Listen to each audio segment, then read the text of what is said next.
pengakuan GBI, ya. Baik, saudara kasih, pengakuan iman GBI, ya, tampilkan Anton.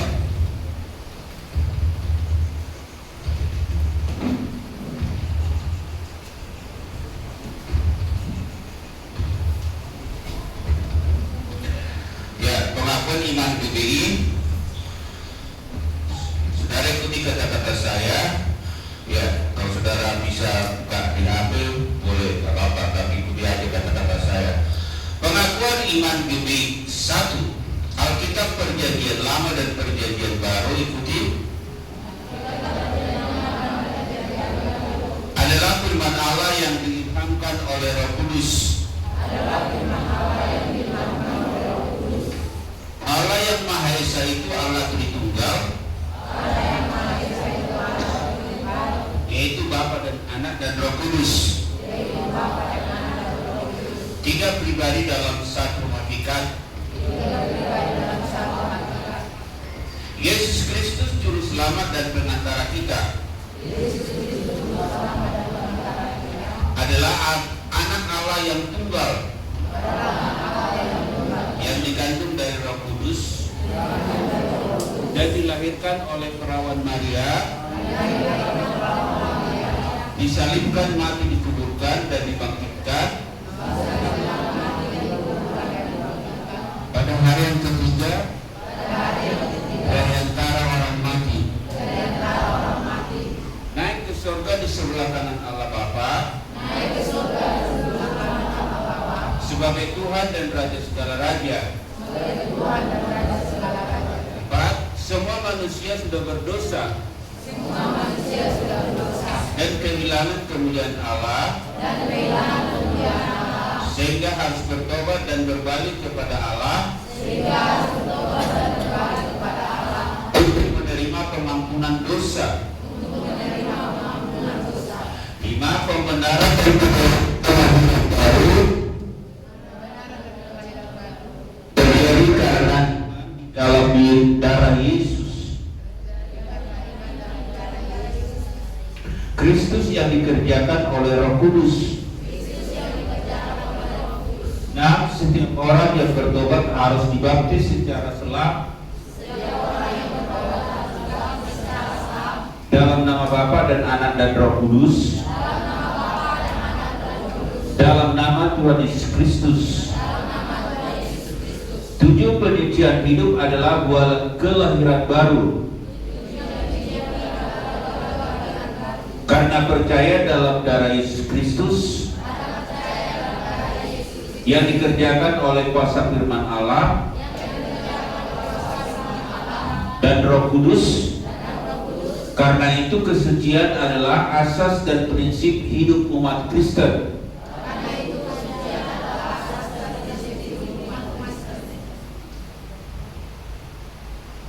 Baptisan Roh Kudus adalah karunia Tuhan untuk semua orang yang telah disucikan hatinya. Tanda awal baptisan Roh Kudus adalah berkata-kata dengan bahasa roh sebagaimana diilhamkan oleh Roh Kudus. 9. Perjamuan kudus dilakukan untuk meneguhkan persekutuan kita dengan Tuhan dan satu dengan yang lain sebagai gereja. 10. Kesembuhan ilahi tersedia dalam korban penebusan Yesus untuk semua orang yang percaya. 11. Tuhan Yesus Kristus akan turun dari surga untuk membangkitkan semua umatnya yang telah mati di dalam Dia dan mengangkatnya bersama-sama semua umatnya yang masih hidup lalu bertemu dengan Dia yang kasar. Kemudian Ia akan datang kembali bersama orang kudusnya untuk mendirikan kerajaan 1000 tahun di bumi ini. Pada akhirnya semua orang mati akan dibangkitkan. Orang benar akan bangkit pada kebangkitan yang pertama dan menerima hidup kekal.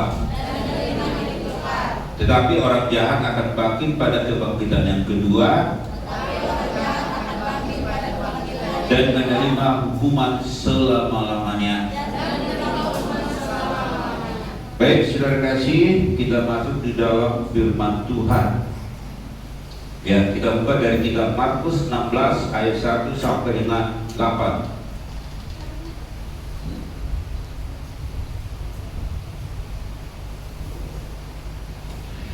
Ya. Sudah diambil tahun. Kitab Markus 16. Ya, kita masuk dulu ke kitab Markus. Markus 16 ayat 1 sampai dengan 8. Saya ganjil saudara yang tenang kebangkitan Yesus. Setelah lewat hari Sabtu, Maria Magdalena dan Maria ibu Yakobus serta Salome membeli rempah-rempah untuk pergi ke kubur dan meminyaki Yesus. Dua, saudara.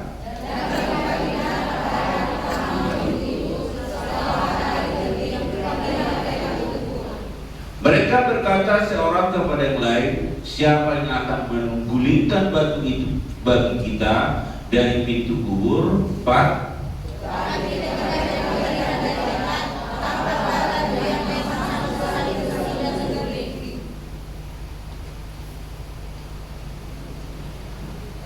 Lalu mereka naik ke dalam kubur dan mereka melihat seorang muda yang memakai jubah putih duduk di sebelah kanan. Mereka pun sangat terkejut. 6.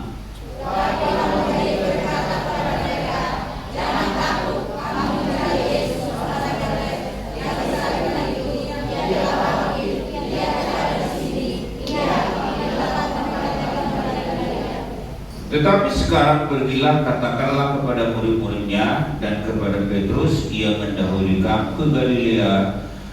Di sana kamu akan melihat dia seperti yang sudah dikatakannya kepada kamu. 8.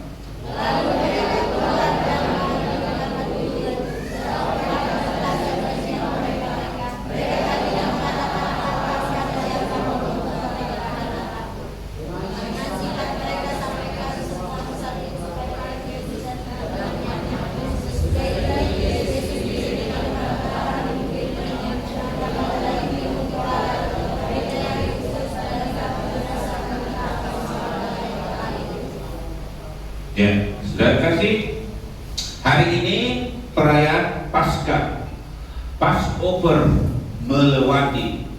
Jadi Paskah ini sebenarnya atau Passover sudah dilakukan oleh bangsa Israel pada zaman yaitu mereka keluar dari Mesir, di mana anak-anak sulung termasuk hewan yang di Mesir dibunuh oleh malaikat Tuhan. Ya, itu adalah hukuman yang terakhir. Jadi bangsa Israel lolos, bisa melewati yaitu pembunuhan oleh malaikat Tuhan dengan cara perintah Tuhan lewat Musa. Setiap orang Israel harus apa? Membuat tanda darah. Tanda darah di ambang pintu. Jadi ketika nanti malam lewat malaikat Tuhan melihat yaitu darah tersebut, dia akan melewati ya rumah tersebut. Sedangkan bagi yang tidak ada, maka Tuhan lewat malaikat akan membunuh yaitu anak sulung dan hewan sulung, termasuk di situ anak bihau. Jadi itu namanya Passover, Paskah melewati. Tetapi, nah sekarang kita masuk dalam perjanjian baru. Yesus sebagai anak domba Allah Ya, saya sudah singgung kemarin bahwa domba tersebut adalah suci dan kudus. Makanya digambarkan Yesus sebagai anak domba Allah. Nah, Yesus kemarin sudah kita peringati bahwa Yesus sudah mati pada perayaan Jumat Agung. Dia mati, ya, dia menebus dosa-dosa umat manusia. Nah, kemarin ini ada seorang perempuan di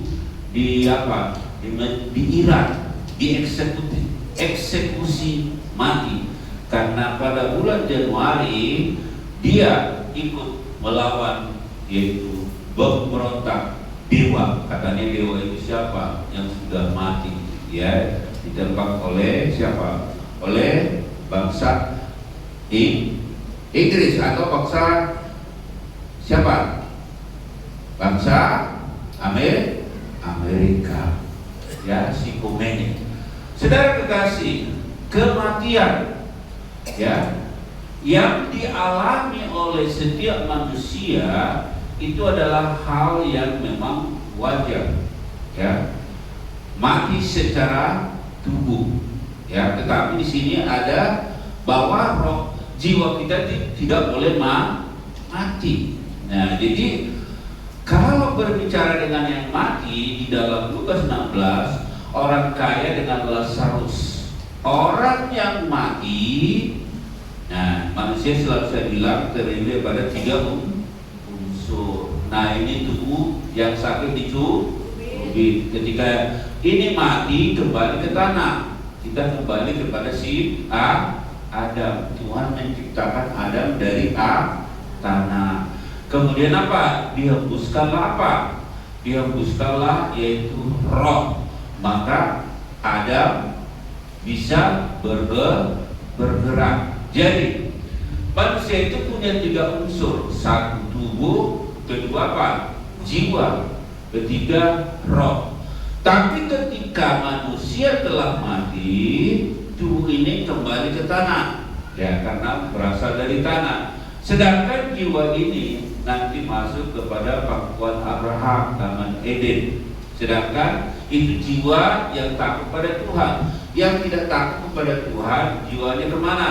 Dunia kegelapan yang disebut dengan Hades. Makanya tadi di dalam pengakuan iman GBI, nah nanti ada apa?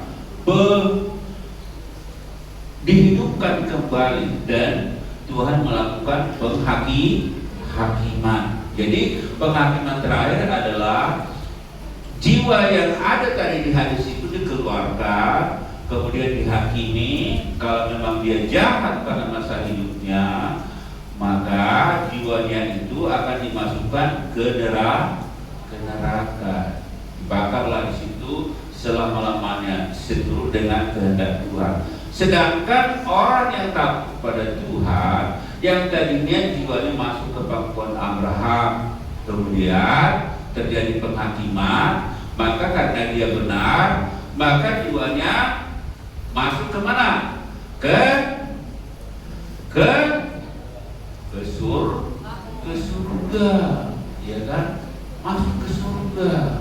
Di sana menjadi apa nanti? Jadi malaikat Tuhan. Nah itu.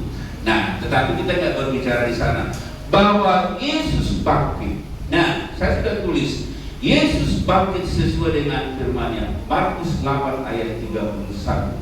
Yesus bangkit. Ya, He is risen, kata orang Inggris. Dia bangkit. Ya. Jadi kata bangkit ini berbicara bahwa dia telah menyampaikan setelah dia mati nanti dia harus bangkit. Kenapa harus bangkit? Ya memang yaitu firman-Nya, karena dia adalah Tuhan. Tuhan yang apa? Yang turun dari sorga. Jadi di sini saya sudah tulis di situ bahwa kematian tidak ada dalam kehidupan Yesus selama-lamanya. Nah, jadi dia mati. Nah, adalah satu keadilan. Dia harus disalibkan. Itu keadilan untuk menghukum dosa. Kemudian dia bangkit menyatakan keselamatan. Nah, sehingga orang yang percaya pada Yesus dia beroleh keselamatan. Jadi dua hal yang bertolak belakang di kayu salib, yaitu antara dosa dan keselamatan. Dosa harus dihukum. Kenapa? Karena Roma 6:23 berkata upah dosa adalah maut.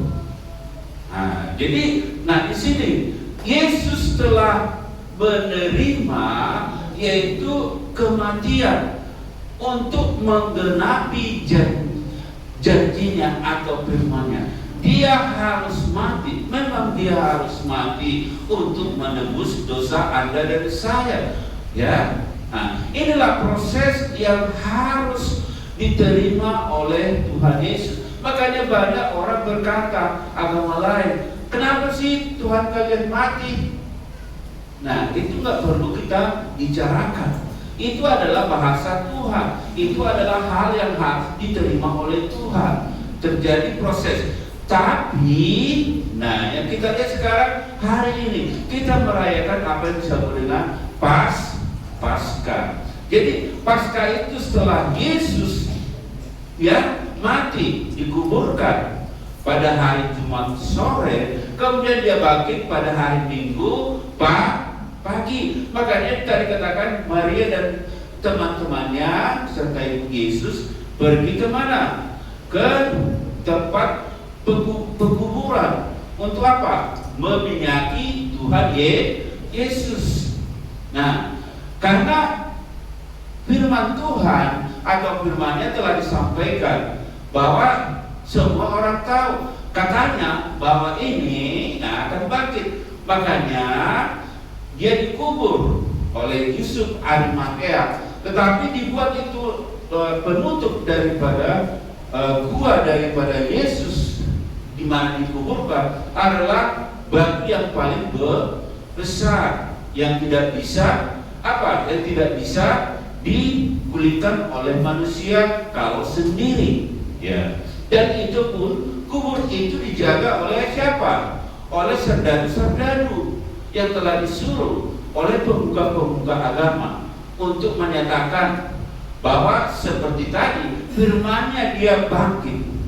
Tetapi ketika terjadi gempa bumi, terjadi gempa bumi, datanglah siapa? Datanglah malaikat surga membuka apa? Membuka yaitu batu tadi. Tetapi Yesus juga sudah bangkit. Jadi bukan malaikat yang membangkitkan Yesus, tapi ya firman-Nya atau Bapaknya di surga membangkitkannya. Ya, sesuai dengan yang disampaikan, dia bangkit. Nah, terus apa terjadi? Ini tadi perempuan-perempuan ini. Nah, inilah perempuan-perempuan yang takut pada Tuhan. Halo. Zaman sekarang sangat beruntung kita punya ada gereja. Zaman dulu tidak ada gereja. Jadi perempuan-perempuan ini adalah orang-orang yang takut kepada Tuhan. Mereka lebih memprioritaskan bagaimana mereka mau bertemu dengan Tuhan. Zaman sekarang, ya, jemaat-jemaat Tuhan lebih memprioritaskan apa?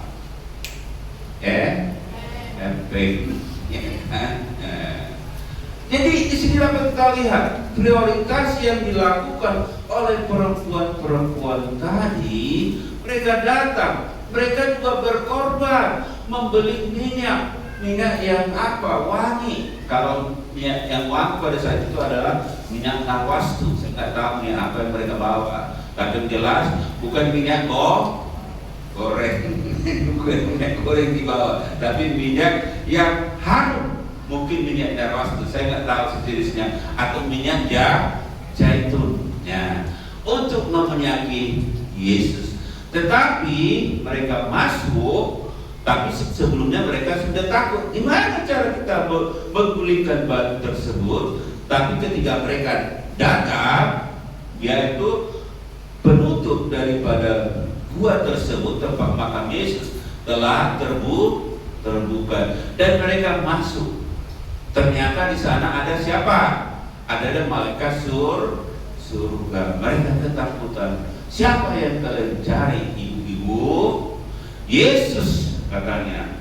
Ya, dia telah bangkit sesuai dengan apa yang firmankannya. Dia telah bangkit dan pergi ke Galilea mendahului kamu. Katakanlah kepada hari ini kata bangkit, ini harus kita pegang.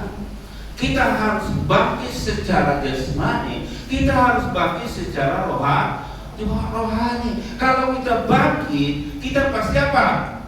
Sehat. Tapi kalau kita lemah, loyo terus, akhirnya gimana?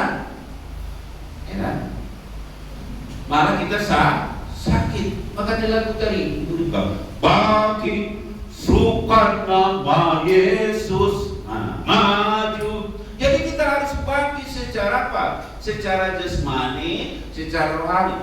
Kalau rohanimu hari-hari ini lemah, gemulai hari dengan Paskah kebangkitan Yesus, kau harus bangkit.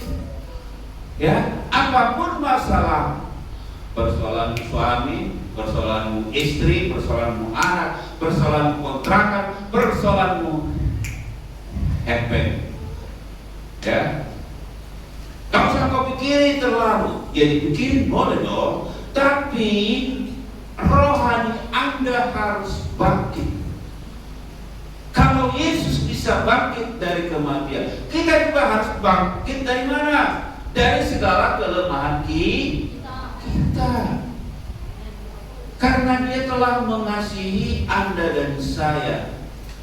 Kebangkitannya mengalahkan kematian, dan kebangkitannya juga memberikan keselamatan kekal.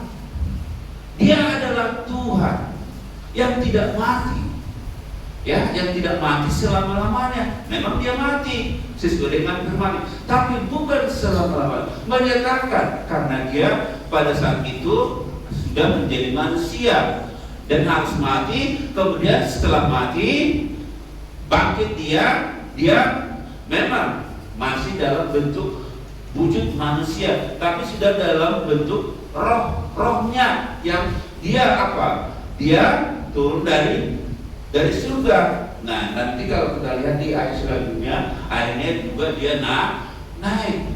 Dia naik ke surga bukan pakai pesawat, tapi naik dengan rohnya, dia naik ke surga. Saudara kekasih, jadi kebangkitan Yesus sesuai dengan firman-Nya.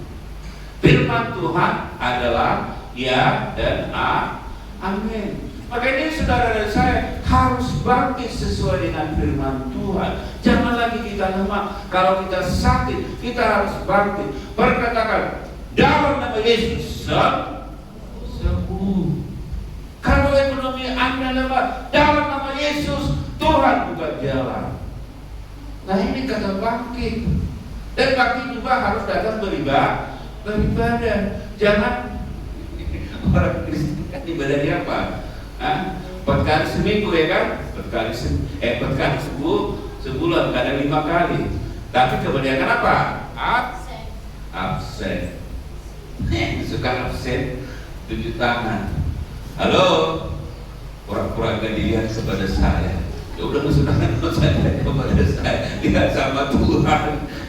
Ibu siapa? Ibu saya dilihat tunjuk tangan. Saudara kekasih, ngaku sama Tuhan aja, gak perlu sama saya, ya kan? Mari, ya, kalau Yesus saja bangkit dari kematian, mengalahkan dosa, dan Dia menyatakan yaitu sesuai dengan firman-Nya, maka Dia adalah benar, karena Yesus adalah kebenaran. Karena kasih-Nya Dia mau bangkit memberikan keselamatan bagi kita. Amin. Makanya ada lagunya apa? Belum pernah ada kasih di dunia sanggup menerima diriku, apa adanya selain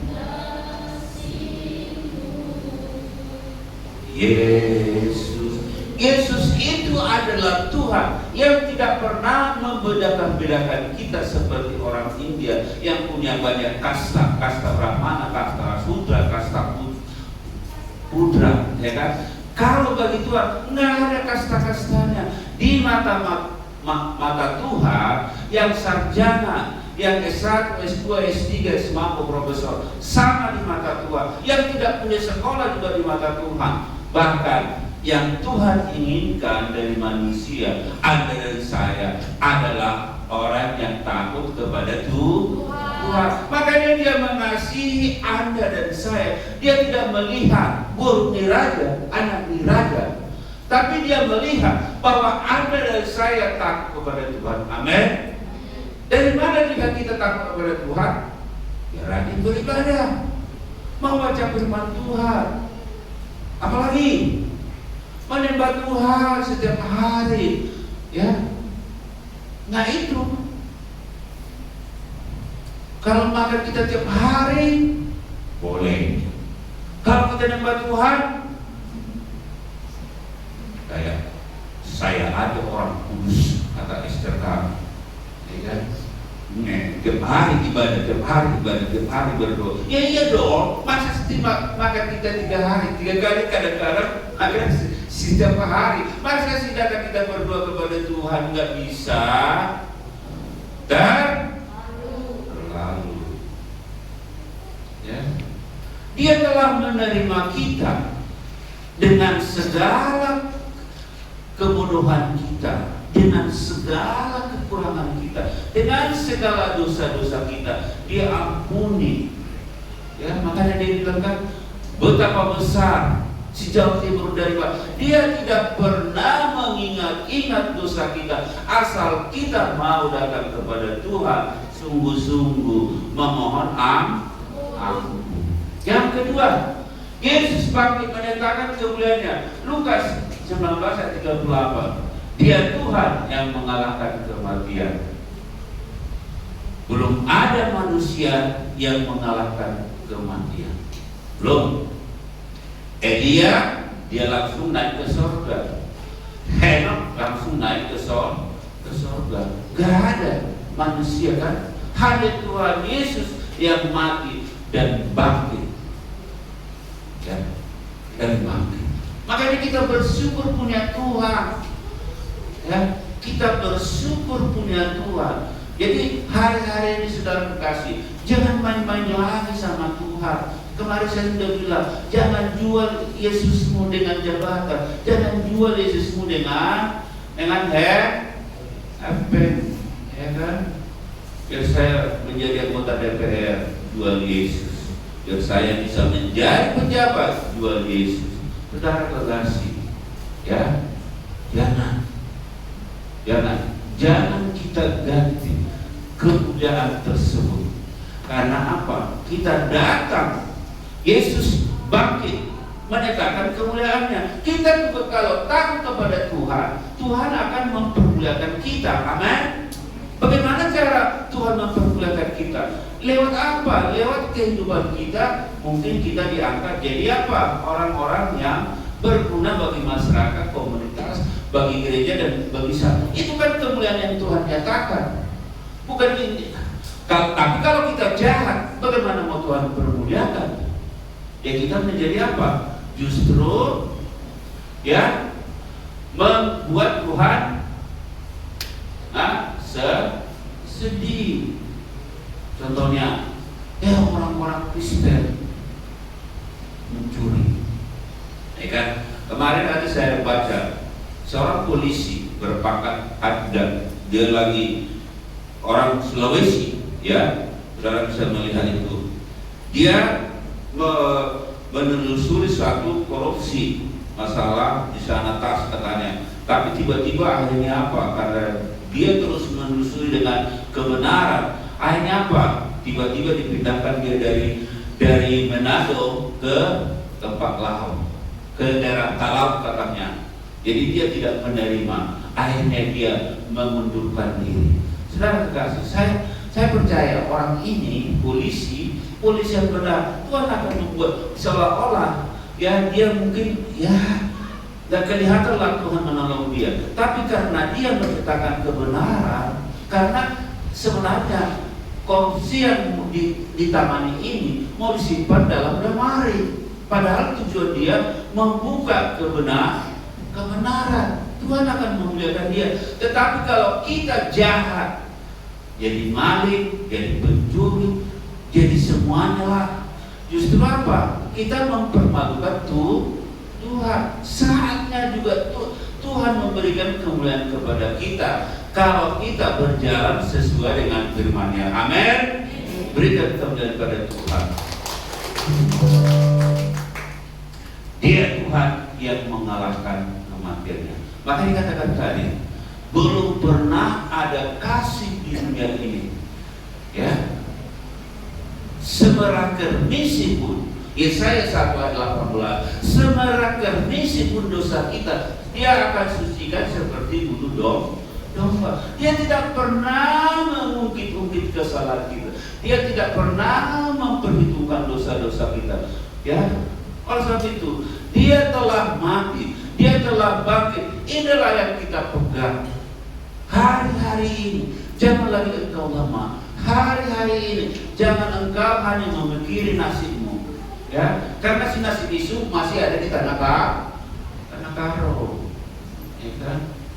Jadi yang ada di kampus sawah adalah si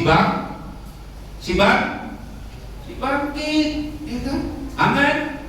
Di kampus sawah ada si bangkit, si nasib ada di tanah karo. Ya kan? Nasib orang ini. Ya. Kalau di kampus sawah bangkit silawahi. Amin. Jadi belum pernah ada kasih. Oleh sebab itu, mari kita benar-benar pegang. Ini adalah janji Tuhan. Yesus bangkit menyatakan kemuliaannya, dan kemuliaannya itu juga akan dinyatakan dalam hidup Anda dan saya bila Anda tetap memuliakan Tuhan. Amin. Lewat tindakan kita. Makanya kita jangan berbuat kejahatan. Nanti lihat deh, anak muda, berprofesilah sesuai dengan profesimu. Lakukanlah prestasi yang baik dan besar. Tuhan akan mempermuliakan. Catat ya. Sekarang mungkin kau nggak ngerti, tapi nanti kau akan ingat. Tuhan akan mempermuliakan keluarga juga demikian. Kalau kita Yesus menyatakan kemuliaannya lewat kebangkitan Dia, maka kemuliaannya juga dinyatakan dalam hidup kita. Amin. Lukas 19 ayat 38.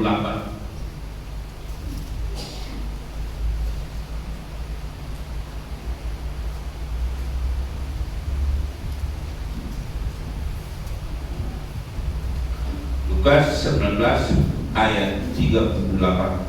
Dikatakan di sana, kata mereka, diberkatilah Dia yang datang sebagai Raja nama Tuhan, dan sejahtera di surga dan kemuliaan di tempat makan tinggi. Saudara kekasih, bahwa Tuhan yang turun dari surga, Dia mati dan bangkit dan kembali, dan Dia sudah kembali sekarang ke kemuliaannya, kembali ke tataannya di surga. Tetapi bukan hanya Dia yang dirinya dipermuliakan, tapi saya jelaskan tadi, Anda dan saya bila sungguh-sungguh, yaitu mempermuliakan Tuhan lewat sikap, lewat tindakan kita, lewat pekerjaan kita, maka Tuhan juga mempermuliakan kita. Amin. Amin. Catat ya, catat di dalam hati. Ya, terima kasih. Hari ini kita percaya Tuhan kita itu adalah Tuhan yang benar-benar hidup. yang biasa membuat kita orang-orang yang dipermuliakan. Yang terakhir, Yesus bangkit menyatakan Dia Tuhan yang mengalahkan dunia, dosa, dan memberikan keselamatan kekal bagi manusia. Yohanes 16 ayat 33. Yesus bangkit menyatakan Dia Tuhan yang mengalahkan dunia. Saudara dan saya juga, kalau Yesus telah mengalahkan dunia, maka kita juga harus bisa mengalahkan minimal apa? Apa? Kebodohan kita, kemiskinan kita, hal-hal yang tidak menyenangkan hati Tuhan, kita harus kalahkan. Itu berbicara secara skop kecil, ya, skop kecil. Nah, tadi saya dengarkan di TikTok tahun 1966 Singapura, ya, Singapura merdeka dari Malaysia. Mereka tidak punya sumber mineral seperti Indonesia karena mereka hanya satu pulau kecil. Tapi waktu itu pemimpin mereka Lee Kuan Yew fokus, ya, fokus karena kehidupan masyarakat di sana sangat-sangat berkekurangan. Akhirnya apa yang terjadi? Fokus bahwa korupsi harus dilawan. Pendidikan harus dimaksimalkan sebaik mungkin, ya, dan lain-lain. Akhirnya sekarang kita tahu negara Singapura yang tidak punya sumber mineral seperti Indonesia yang sangat banyak, mereka lebih maju daripada kita. Kita tahu Singapura yang lebih banyak memberikan pinjaman ke Indonesia, padahal hanya negara kecil. Karena fokus membenahi. Makanya hei anak-anak muda, kita juga berdoa, mari kita fokus membenahi kehidupan dalam kehidupan kita. Negara kita ini sekarang kita lihat, pejabat-pejabat kita ini hanya melihat kekayaan negara ini bagaimana mengambil untuk keuntungan pribadi dan keuntungan kelompok. Mereka nggak perlu kita tiru. Mari fokus kita mulai. Marilah kita sebagai orang tua fokus kepada anak kita agar anak kita berhasil dalam studi, berhasil di dalam pekerjaan. Gimana cara kita? Ya inilah kita minta kepada Tuhan agar Tuhan memberikan kita hikmat sehingga kita menjadi orang tua yang bertanggung jawab. Ya, jangan seperti kejadian di Medan, ya, seorang anggota DPRD, ya, hebat ini, dia terlalu sibuk dengan keanggotaan DPRD katanya kalau tidak salah. Akhirnya burunya bunuh diri. Kenapa? Tidak pernah diperhatikan burunya ini. Akhirnya bunuh diri. Halo. Nah, salah satu contoh, ya.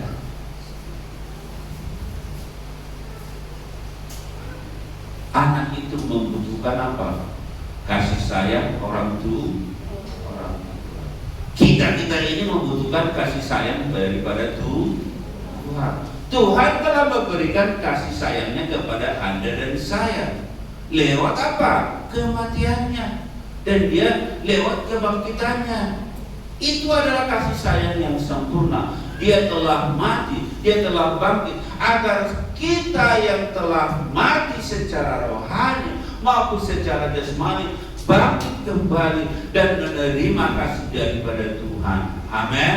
Dia datang. Oleh sebab itu, ini harus kita bagikan kepada anak kita. Kita harus fokus. Bagaimana anak-anak kita biar berhasil. Doakan anakmu, ya, sekolahkan dia sesuai dengan kemampuanmu, ya. Singapura negara yang kecil, paling-paling seluas siapa? Kota Jakarta. Dan mereka menjadi danar kepada bangsa Indonesia, memberi pinjaman kepada bangsa Indonesia. Indonesia sangat banyak utangnya kepada Singapura. Bayangkan dari mana keuangan mereka, karena bersihnya pemerintah di sana. Indonesia hanya omon-omon. Ya, kita berantas korupsi katanya. Apa yang diberantas? Malah korupsi merajalela. Oleh sebab itu, Anda tidak perlu lihat. Yang Anda lihat, Yesus adalah Tuhan, yang benar-benar adalah Tuhan, yang turun dari surga untuk menyelamatkan Anda dan saya. Oleh sebab itu, pegang janji Tuhan. Janji Tuhan ya dan amin. Firman Tuhan ya dan amin. Oleh sebab itu, saudara harus benar-benar bangkit. Kalau Anda bangkit, maka semuanya akan kabur. Yang negatifnya, ya kan? Terutama apa? Kesehatan kita. Kita bangkit, kita pasti sehat. Kita bangkit, pasti kita berhasil. Tapi di sini bangkit bukan dengan kemampuan sendiri. Bangkit bersama Yesus. Percayalah, bagi Tuhan tidak ada mustahil. Asal engkau percaya kepada firman Tuhan, Dia pasti menyertai kita. Hari ini saya tidak panjang lebarkan. Yesus bangkit sesuai dengan firman-Nya. Yesus bangkit menyatakan kemuliaannya. Kemuliaannya juga dinyatakan kehidupan kita asal kita melakukan, yaitu firman Tuhan. Yesus bangkit menyatakan bahwa Dia Tuhan mengalahkan dunia dan dosa. Saudara dan saya juga harus mengalahkan dunia, kelemahan kita, kedagingan kita, kebodohan kita, segala hal-hal yang tidak berkenan kepada Tuhan. Kita harus kalahkan. Kita kembali kepada Tuhan, bahwa karena Tuhan itu sanggup menolong kita karena kasih-Nya yang luar biasa. Amin. Nyanyi dulu kita sebelum kita masuk perjamuan asal. Tuhan memilih Anda dan saya sesuai dengan firman-Nya di Psalmen atau dalam Mazmur. Kau telah memilihku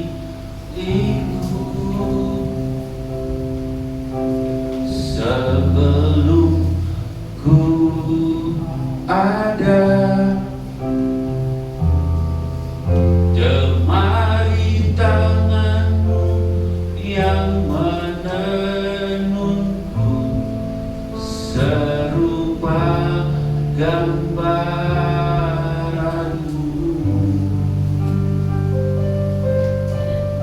Kau telah memanggilku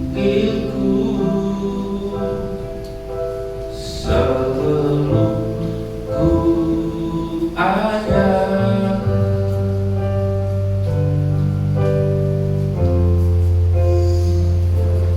Lupa saya lagi, maaf.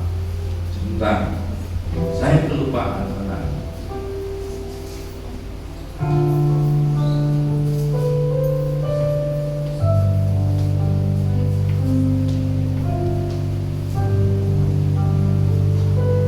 Kita ulangi lagu ini.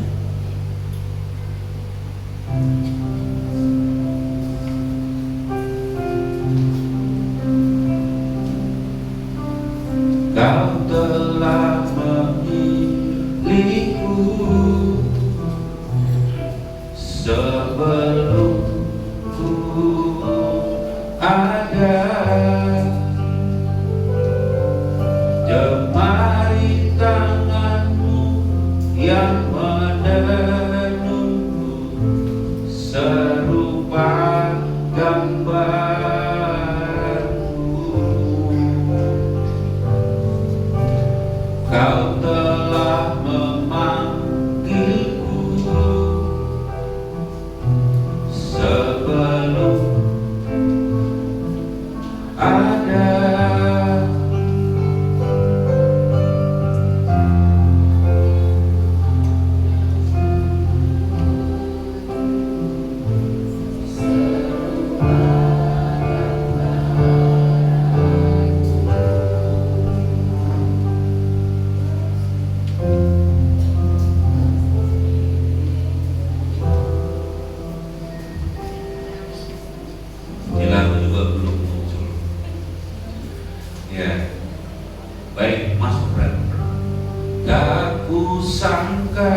biar seluruh nafasku memuliakan-Mu, Yesus Tuhan Kau Rajaku. Dikatakan lagu menunggu ini, biar seluruh hidup kita memuliakan Tuhan, karena Tuhan sudah mengenal Anda di rahim ibu Anda. Sebelum dunia dijadikan, Tuhan sudah membentuk kita. Naikkan pujian kembali dari awal biar sempurna. Tuhan Engkau memilihku sebelum ku ada. Jemari tangan-Mu yang menenunku serupa gambaran-Mu. Kejadian 3:5 sebelum ku mengenal-Mu, ku buang hidupku, namun Engkau tak pernah lelah mencari diriku.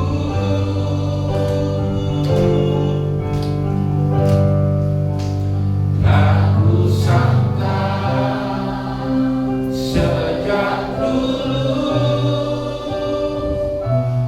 Kau menunggu hidupku di altar-Mu.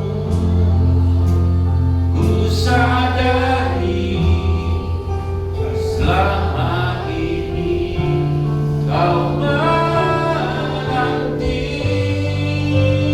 Ku akui semua dosaku,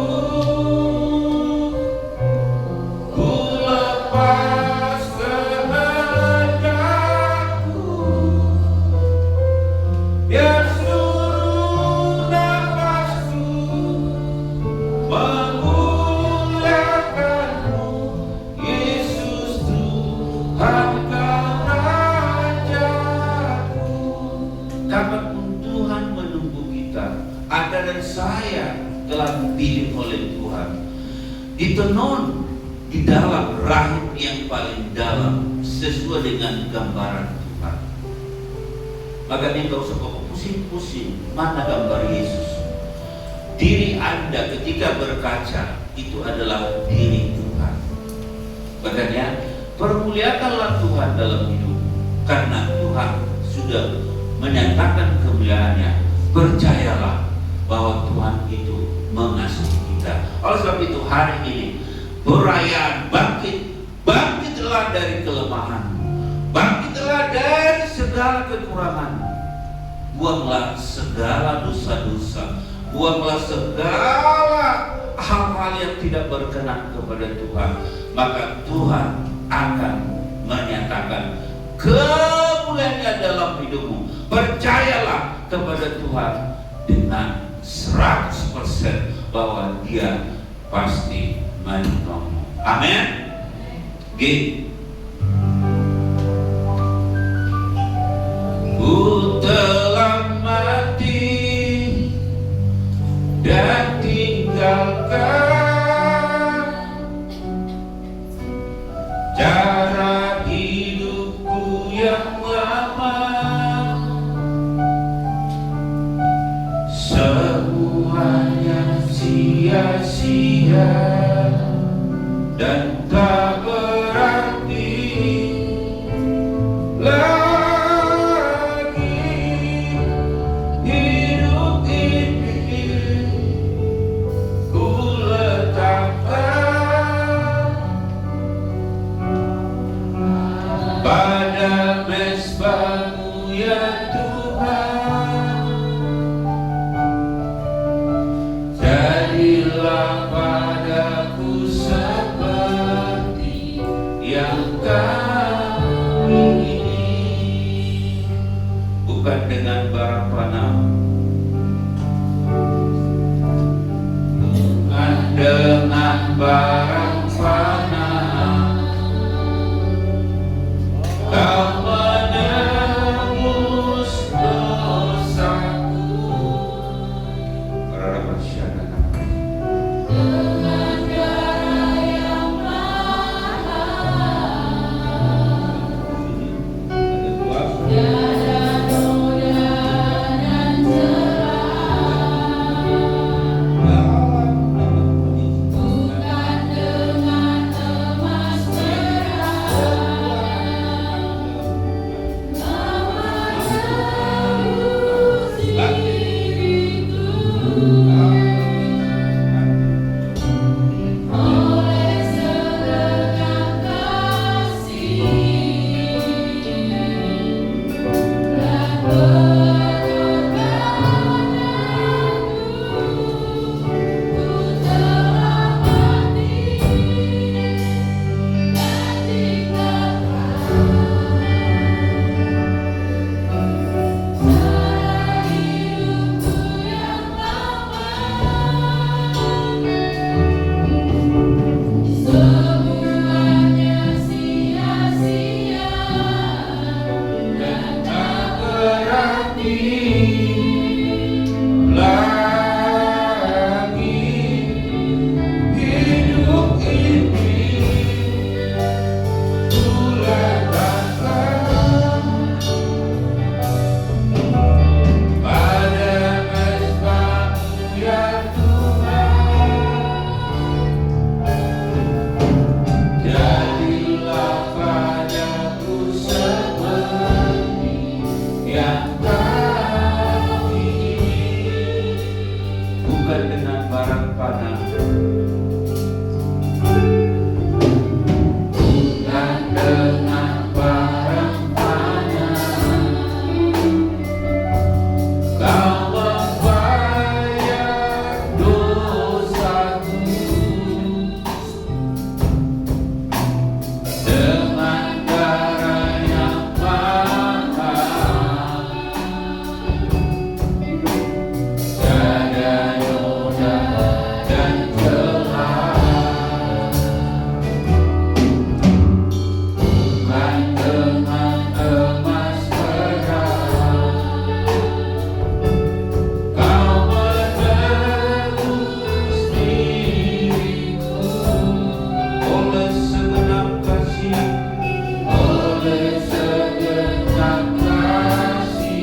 Yesus mati, hari Jumat Agung kita peringati.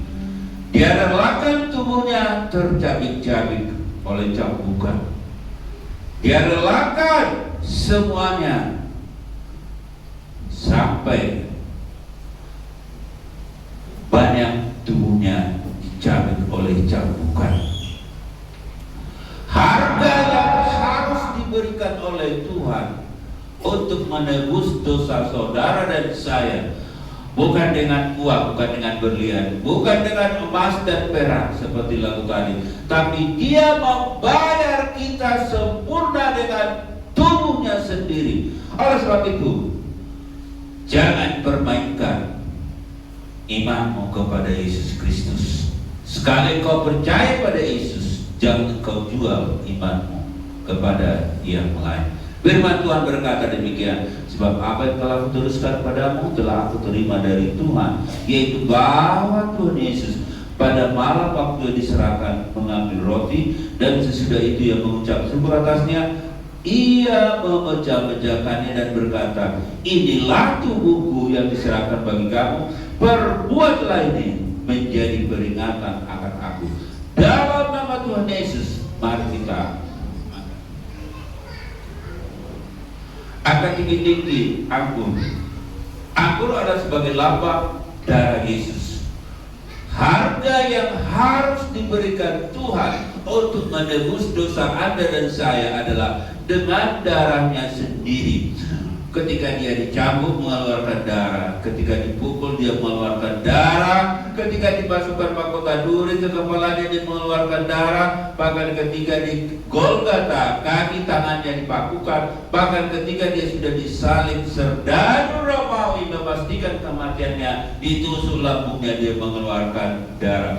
Harga yang tidak bisa kita tawar adalah darah Yesus yang telah tercurah menebus dosa Anda dan saya. Oleh sebab itu, jangan main-main. Jangan kau tukar lagi imanmu dengan yang lain. Firman Tuhan berkata demikian. Juga Dia mengambil cawan sesudah makan lalu berkata, cawan ini adalah perjanjian baru yang dimeteraikan oleh darahku. Perbuatlah ini setiap kali kamu minumnya menjadi peringatan akan aku. Dalam nama Tuhan Yesus, mari kita minum. Saudara bersyukur, darah dan tubuh Yesus telah menyatu dalam diri kita. Sempurna semuanya yang Tuhan berikan. Dia adalah Tuhan yang turun dari surga yang menjadi manusia, yang telah rela mati menebus dosa saudara dan saya. Oleh sebab itu, harga yang telah Tuhan berikan adalah harga yang tidak bisa kita bayar dengan apapun. Harga yang telah Yesus berikan dengan tubuh dan darahnya untuk menebus dosa Anda dan saya. Oleh sebab itu, saudara bisa merenungkan, saudara bisa membayangkan bagaimana pengorbanan yang sempurna daripada Yesus. Maka oleh sebab itu, imanmu harus berkata, sekali Yesus, tetap Yesus. Katakan, terlalu besar kasih-Mu Bapa, bagaimana Kau berikan bagiku, terlalu mahal, darah-Mu Yesus, tercurah padaku.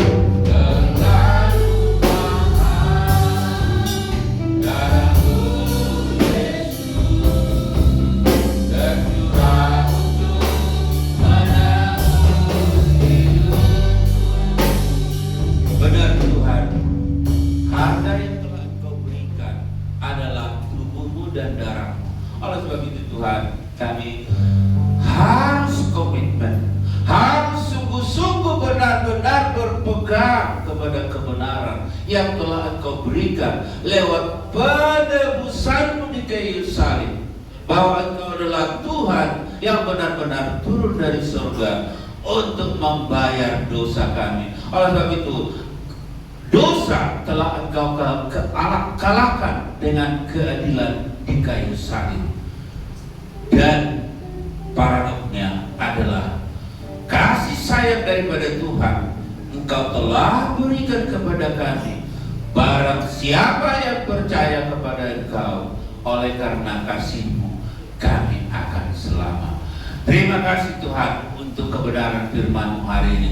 Dalam perayaan Paskah ini, biarlah kami melewati dan kami harus bangkit dari segala kelemahan, kekurangan, dosa, pelanggaran kami, dan kami bisa mengalahkan dunia. Dan kami percaya bila kami melakukan dan mengikut Yesus seperti Engkau telah menyatakan kemuliaan-Mu, Engkau telah dipermuliakan di sorga karena Engkau telah bangkit. Maka jika kami melakukan sungguh-sungguh kebenaran-Mu, kami juga Tuhan akan permuliakan. Terima kasih Tuhan untuk kebenaran firman-Mu. Dalam nama Yesus, kami sudah menerima berkat. Yang percaya dan menerima kemuliaan Tuhan katakan